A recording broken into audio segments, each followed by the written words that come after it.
পরে দেখা পেয়ে। অজিবাবু কেমন আছেন? অনেকদিন পরে এলেন তো। হ্যাঁ হ্যাঁ, প্রোগ্রাম হচ্ছে এখন? চলছে। চলছে। এর মধ্যে রিসেন্টলি কত প্রোগ্রাম হলো? না তাহলে হয়নি।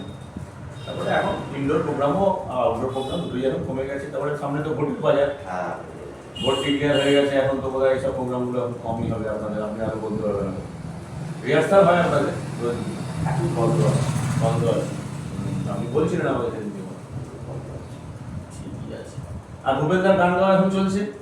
হ্যাঁ, রজনীকান্তের না, ফেসবুকেও সেদিকে আপনার একটা গান শুনলাম, খুব ভালো লাগে, খুব পপুলার গান।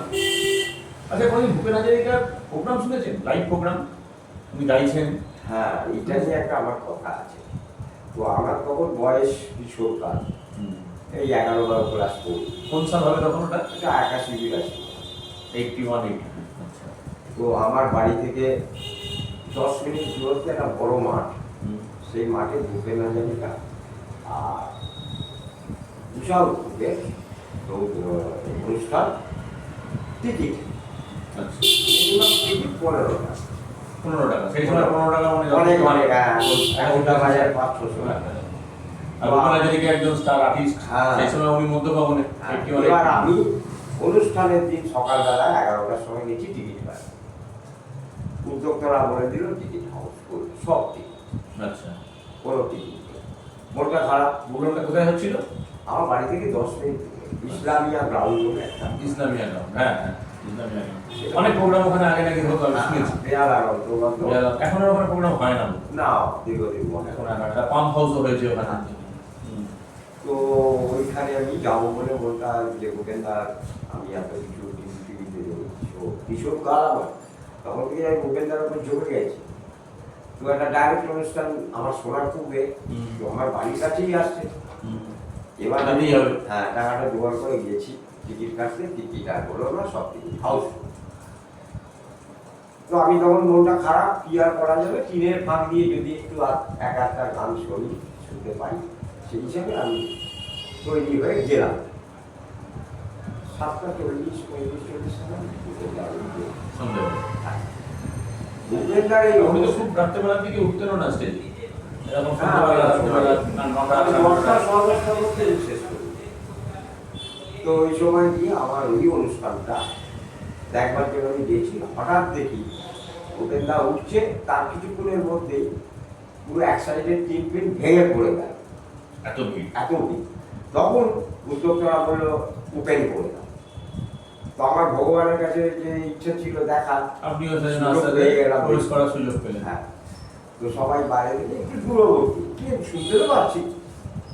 আর উপেন্দার ওই অনুষ্ঠান প্রোগ্রাম তো উনি যথারীতি যারা করেন, ও কিছুই সব অ্যাকোস্টিকের উপর প্রোগ্রাম করলো। ডবল তবলা, নিজে হারমোনিয়াম বাজাচ্ছে, ম্যান্ডোলিন, গিটার। খুবই সীমিত সেই সময়কার দিনে সাউন্ডের অত কম্পিউটারাইজ এফেক্টও ছিল না। বললেন উনি প্রথম গানটা এবং শেষ গানটা আজও আমার শিহরিত। প্রথম গান উনি কি দিয়ে শুরু করলেন? প্রথম গান গেয়েছিলেন, তখন তো সমস্ত পুজো প্যান্ডেলে ওই একই ভূপেন্দার গান, ওই গানটাই প্রথম গিয়েছিল। প্রথম আর শেষ গানটা আমার আজও শিহরিত হয়ে যায়। সাগর সঙ্গমে সাঁতার কেটেছি, কখনো তো হই নাই প্রাণ, গায়ে এখনো শিহরিত হই। আর শেষ গানটা গিয়েছিল খুব ড্রামাটিক গানটা। শেষ গানটা ছিল বাংলা ইংরাজি মিশ্রিত। We are in the same boat, brother. We are in the same boat, brother. If you keep one hand, you gonna rock the other in the same boat, brother.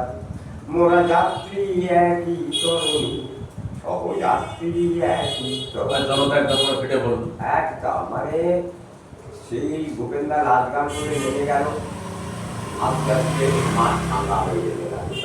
তারপরে পপ গায়িকা, pop গান তো সবার তো ভালো লাগে না, যাতে ভালো লাগে সব ধরনের শ্রোতার কাছে ভূপেন্দার গ্রহণযোগ্যতা আলাদা রকমের একটা।